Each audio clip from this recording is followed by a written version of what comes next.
ஜெயம் கொள்ளுகிறவன். ஜெயம் கொள்ளுகிறவன் எல்லாவற்றையும் சுதந்திரித்துக் கொள்வான். நான் அவன் தேவனாய் இருப்பேன், அவன் என் குமாரனாய் இருப்பான்.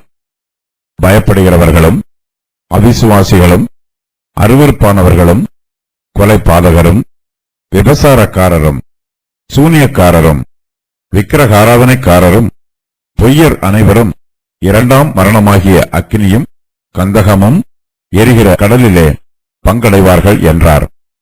கர்த்தர் தம்முடைய பிள்ளைகளுக்கு மேன்மையான ஆசீர்வாதங்களை வாக்கு பண்ணுகிறார். தம்முடைய ஆசீர்வாதங்களை இலவசமாகவும் தாராளமாகவும் கொடுக்கிறார். தாகமாய் இருக்கிறவர்களுக்கு ஜீவ தண்ணீர் ஊற்றில் இலவசமாய் கொடுக்கிறார், நிறைவாக கொடுக்கிறார். ஜீவ தண்ணீரை பானம் பண்ணுகிறவர்கள் ஜெயம் கொள்ளுகிறவர்கள். ஜெயம் கொள்ளுகிறவன் எல்லாவற்றையும் சுதந்திரித்துக் கொள்வான்.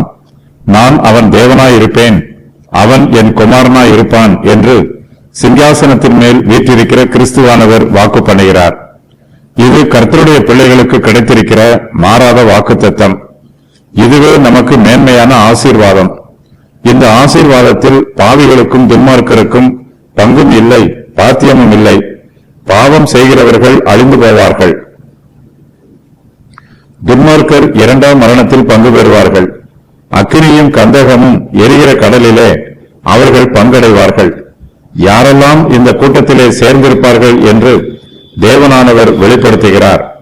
அவர்களுடைய விவரம் வருமாறு: பயப்படுகிறவர்கள், அவிசுவாசிகள், அருவருப்பானவர்கள், கொலைபாதகர், விபசாரக்காரர், சூனியக்காரர், விக்கிரக ஆராதனைக்காரர், பொய்யர், இவர்கள் அனைவரும் இரண்டாம் மரணமாகிய அக்கினியும் கந்தகமும் எரிகிற கடலிலே பங்கடைவார்கள். இயேசு கிறிஸ்துவை பின்பற்ற விரும்புகிறவர் கிறிஸ்துவின் சிலுவையை சுமந்து கொண்டு அவருடைய அடிச்சுவடுகளை பின்பற்றி செல்ல வேண்டும். பயப்படுகிறவர்களோ கிறிஸ்துவின் சிலுவையை சுமக்க மாட்டார்கள், சிலுவை சுமப்பதற்கு பயப்படுவார்கள்.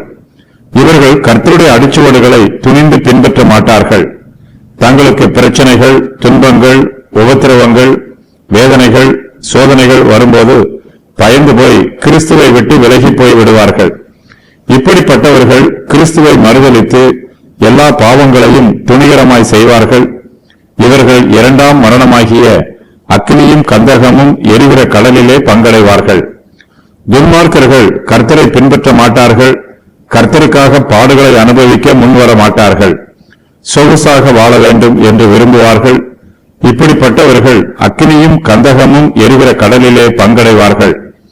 பாவிகளுக்கும் துன்மார்க்கருக்கும் முதலாம் மரணத்தை தொடர்ந்து இரண்டாம் மரணமும் வரும். முதலாம் மரணம் சரீர பிரகாரமாக வருகிற இயற்கையான மரணம். இதை தொடர்ந்து இரண்டாம் மரணமாகிய அக்கினியும் கந்தகமும் எரிகிற கடலிலே மரணம் வரும். இந்த மரணத்திலும் பாவிகள் பங்கடைய வேண்டும். முதலாம் மரணத்தை விட இரண்டாம் மரணம் மிகவும் பயங்கரமானதாய் இருக்கும். இரண்டாம் மரணம் நித்தியமானது, இரண்டாம் மரணத்தில் உண்டாகிற வேதனையும் நித்தியமானது.